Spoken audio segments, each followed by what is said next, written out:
ऐं हक़ीक़त आहे त हे मुंहिंजो भाउ आहे जेको पप्पू नाले लुंड सां आहे, उहो मां पाण लुंड आहियां। ऐं मीराणी जेको आहे सो मुंहिंजो न्याणो आहे। मां हुनखे पंहिंजी धीउ ॾिनी आहे, उहो न्याणो आहे मुंहिंजो। पहिरीं ॻाल्हि त हे क़ौमी तकरार करणु जहिड़ा कराइणु चाहे थो भाउ मुंहिंजो, इन करे मुंहिंजे न्याणे खे पहिरीं नवाब शाह मां गारियूं ॾियारियूं अथई। उन खां पोइ हुनखे चयो आहे त मां त तव्हांखे सुञाणा ई कोन थो, तव्हां केरु आहियो जो तव्हां मूंखे गारियूं नथा। चवण जो मक़सदु पहिरियों इहो आहे त असां बलोच आहियूं या बरोच आहियूं। असां पहिरीं सिंध में रहूं था, असां सिंधी आहियूं। पहिरीं असां सिंधी आहियूं, उन खां पोइ जेको असां कंहिं बलोच आहियूं। जे बलोच आहियूं त पोइ बलोचिस्तान में वञी रहूं।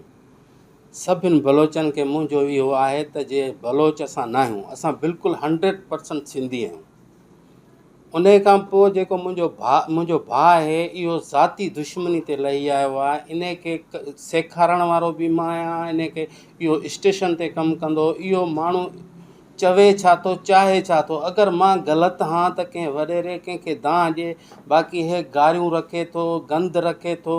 इन में असांजी तमामु असांजी बेइज़ती थी आहे। जे पाण बरोच सम्झे थो, बलोच सम्झे थो, या चवे थो असां लुंड क़ौम, असां हीअं आहियूं या हूअं आहियूं, त उहे पोइ गारियूं न रखे हा। इहो हिकिड़ो वाहियात क़िस्म जो कमु आहे जेको हिन कयो आहे। उहे लफ़्ज़ मूंखे हिकिड़ो घटि वधि ॻाल्हाइणु, वॾे भाउ खे विढ़ियो आहे, मोचड़ा हयां अथसि, उन जी वीडियो रखी अथसि, उन जूं पोस्टूं रखियूं अथसि। उन खां पोइ मुंहिंजो भाउ छा थो चाहे, इहा का मूंखे ख़बर न आहे त हुनजे ज़हन में कहिड़ो मां हुनजो ॾोह कयो आहे जेके हो वीडियो रखे थो या हो। अगरि हुनखे का परेशानी आहे मूं मां, का ॻाल्हि आहे मूं मां, जे मां चारि चङायूं हुनखे कयूं, हुन स्टेशन तां चढ़ी सेठ कयो आहे, त उहो मां आहियां। इन ॻाल्हि जो पूरो दादू शाहिदु आहे। इन ॻाल्हि जो पूरो दादू शाहिदु आहे। बाक़ी हे क़ौमी जहिड़ा कराइणु चाहे थो, बा मीराणी ऐं लुंड बलोच खे गारियूं ॾिनियूं। बलोच आहे त पोइ बलोचिस्तान वञी रहे। हिते सिंधी आहियूं, सभु सिंधी आहियूं। हिते को बि माना कोन्हे को। पहिरीं गारियूं हिननि ॾिनियूं आहिनि ऐं पोइ हुन ॾिनियूं आहिनि गारियूं। इज़त सभु कंहिंखे प्यारी आहे, सम्झी वियो।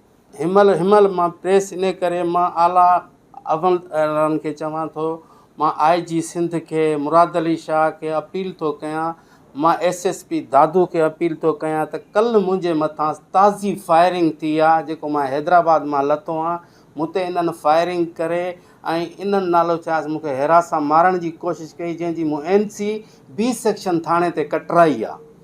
B सेक्शन थाणनि वारनि चयो त भाई पुलिस कान्हे, अॼु धरणो आहे जमाली जो, इन करे असां नथा हली सघूं। उनजी मां 15 ते कॉल कई आहे। 15 वारनि चयो भाउ असां वटि पुलिस न आहे, असां नथा मोकिले सघूं। उन खां पोइ मां NC कटाए हिते अची वेठो आहियां त मूं ते फायरिंग करे पोइ वञी प्रेस ते वेठो आहे त मथां मुंहिंजे मथां FIR करे, सम्झी वियो। वरी बि मां चुप करे वेठो आहियां। हिनमहिल बि मुंहिंजा फ़ोटूं ऐं मीडिया ते ॾिए पियो थो, हुन ते ॾिए पियो थो, खामखा गारियूं पियो थो लिखे ऐं ॾिए पियो थो। इहे सॼी क़ौम ताईं, सॼी सिंध में पहुचंदा। उन चङनि भलनि सभिनि खे दांह ॾिनी त बाबा तुंहिंजो अगरि को मसइलो आहे त तव्हां वॾेरा वेठा आहियो, तव्हां चङा वेठा आहियो, तव्हांखे दांह ॾिए न। हे नेट ते गारियूं छो थो रखे? अगरि हिन खे केरु गारियूं ॾिए थो त उहे मूंखे गारियूं थियूं लॻनि। अगरि हिन खे केरु ॿियो कुझु चवे थो त ॼण मूंखे थो चवे, छो जो मां ऐं भेण ॿिन्ही जी हिकिड़ी आहे। ऐं जे मीराणियुनि खे गारियूं ॾिए थो त मुंहिंजी धीउ खे थो ॾिए। मीराणियुनि सां मुंहिंजी मिटी माइटी आहे। हे चवे थो असां बलोच आहियूं या छा आहियूं। बलोच असां आहियूं ई कोन, असां पेवर सिंधी आहियूं, सम्झी वियो। उन जे बाद में बलोच बाद में हूं सिंध जो खाऊं था, सिंध जो पियूं था। असांखे कॾहिं कंहिं बलोच न आहे चयो कराची हैदराबाद में, असांखे सिंधी ई सॼो वियो आहे। तो हे क़बीलाई जहिड़ा करणु थो चाहे। मुंहिंजी लुंड क़ौम खे, बिरादर खे अपील आहे त हे कूड़ियूं ॻाल्हियूं ऐं कूड़ा थो करे, हे न कंहिं वॾेरे ॾे थो वञे, न कंहिं चङे ॾे थो वञे। मुंहिंजी इहा अपील आहे त हिन खे घुराए, को वॾेरो को चङो, हिन खां पुछा करे त तोसां मसइलो आहे छा। हिन खां पहिरीं मूं ते फायरिंग थी आहे, उन जो बि अज़ालो न थियो आहे, न को पुलिस आई आहे। बहरहाल हिते दादू में वॾो मसइलो लॻो पियो आहे, उन जे करे पुलिस नथी करे सघे कुझु। पुलिस ते वॾा इल्ज़ामात आहिनि। इन करे उन जे लाइ मां चवां थो त हिन जेका मुंहिंजी NC कटियल आहे, उन ते FIR कटी वञे।